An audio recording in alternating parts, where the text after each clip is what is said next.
The morning sun glimmered across the tall iron gates, making the golden details shine like something out of a dream. But behind those gates, what was happening was no dream at all, it was a nightmare. A woman in a flowing emerald dress, Isolde, stood with cold eyes. She lifted a heavy bucket filled with dirty water and poured it over an older woman, Helena, and her little granddaughter, Seraphina. The water splashed hard, soaking their clothes. Helena tried to protect the child with her frail arms, while Seraphina held on tightly, shivering in fear. Isolde smirked, her cruel face glowing with satisfaction. At that very moment, the gates creaked open. A sleek black car rolled inside, and stepping out of it was none other than Adrian Marcellus, the powerful billionaire everyone admired, but very few truly knew. What Adrian saw stopped him in his tracks. His world was about to change forever. Before we move forward, tell us in the comments, where are you watching from and what time is it right now? And don't forget to like and subscribe to Black and Wrong for more heart-touching stories. Let's get started.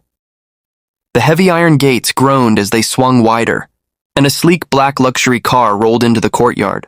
Its presence was commanding, its engine low and steady, like thunder before a storm. Isolde, still standing with the empty bucket in her hands, froze for a brief second.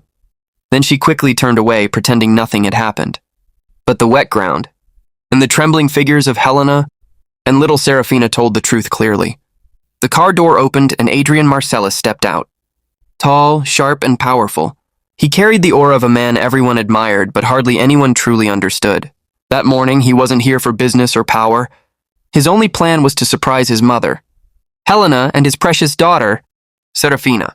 After weeks of endless meetings and travels, he had dreamed of this moment. A quiet day with laughter in the garden, stories at the table, and simple joy.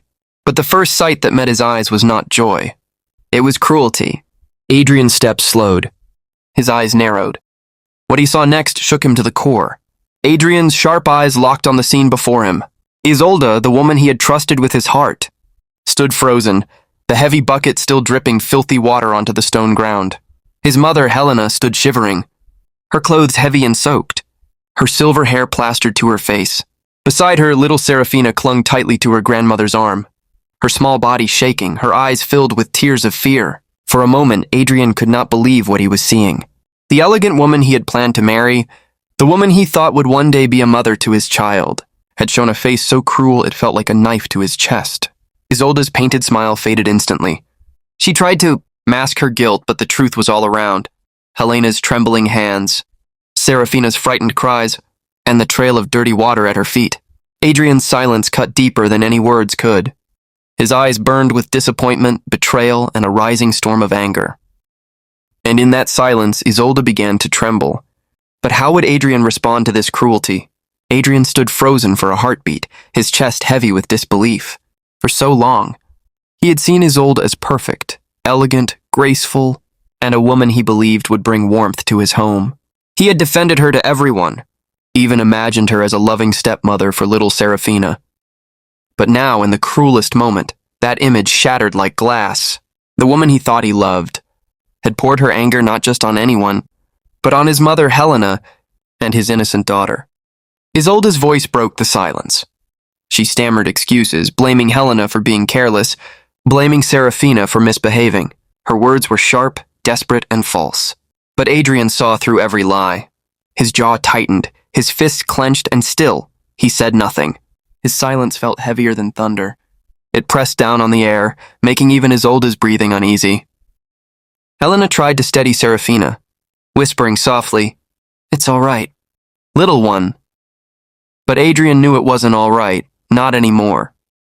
Because from this moment on, nothing could ever be the same. Adrian slowly stepped forward, his polished shoes echoing on the stone floor. He didn't rush. Every step carried the weight of his anger and the depth of his disappointment. Isolde turned toward him, her face pale. The confidence she always carried seemed to vanish in an instant. She tried to speak, her voice trembling. "Adrian, it's not what it looks like." She slipped, "I was only trying to help." But Adrian's silence was louder than her excuses. His piercing eyes never left hers, and that silence made her shake even more. Then he knelt beside Helena and little Seraphina. His expensive suit became wet as he wrapped his arms around them.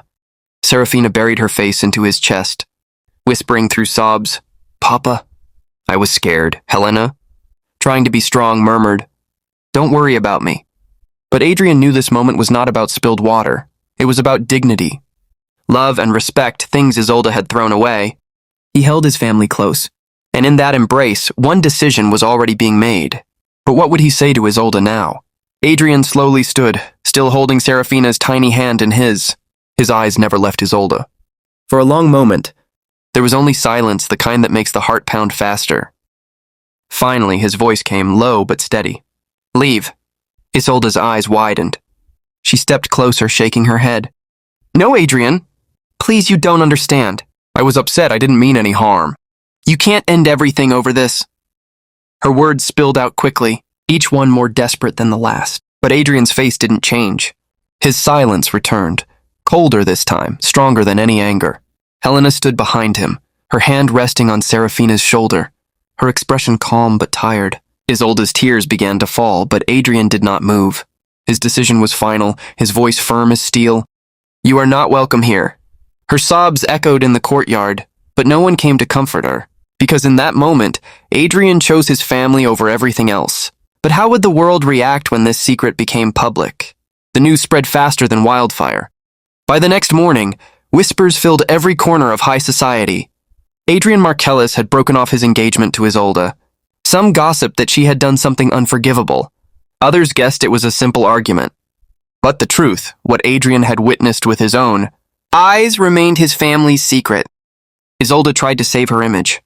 She cried in front of friends. She told lies in quiet corners, but the story never held. Everyone could see the distance, the silence, the finality in Adrian's decision.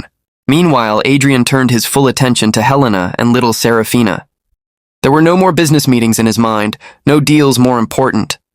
He planned small surprises for Seraphina, picnics in the garden, bedtime stories he had missed, laughter she had longed for.